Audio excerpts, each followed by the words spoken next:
Hey, it's Michaela and welcome back to my channel. Today we are going to be making a giant number 2 cake for my son, and it was a lot of fun making this cake. It was really my first time making anything like this, so let's go and I'll walk you through it.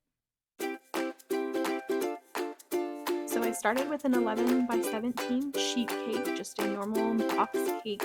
I printed out the number 2 as large as I possibly can. It ended up going onto 2 different pieces of paper, but I just stuck them together and then cut it out with a sharp knife. It worked out perfectly, cleaned all the crumbs away.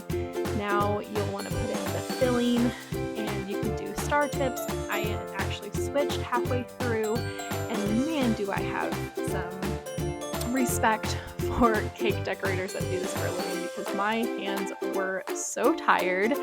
But once you get that first layer of frosting put on, you're going to want to put the second layer of cake on. I actually had to do mine in several different pieces because it ended up breaking. I just couldn't get it off of the pan in one go, so it's broken, but I just cemented them together with frosting and everything was good.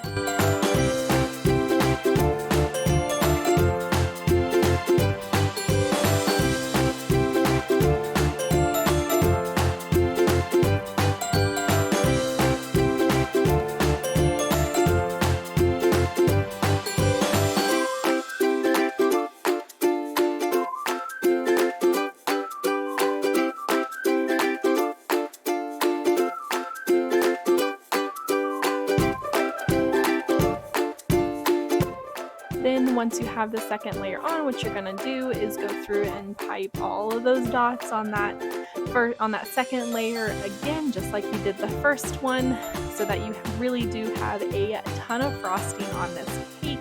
I actually ended up going through an entire tub almost of Wilton Baker's icing, because I definitely didn't make my own, but you totally could if you wanted to. I'm just not that good with frosting. But once you have that first layer done, then you're going to want to mix up your rose colors. I decided to go with blue and like a light orange for Bluey and Bingo. You could do any color you wanted, and then I also did some just white roses, and I accented with some just chocolate Lego looking pieces and some sprinkles, and then I added Bluey and Bingo on at the very end, and it turned out great.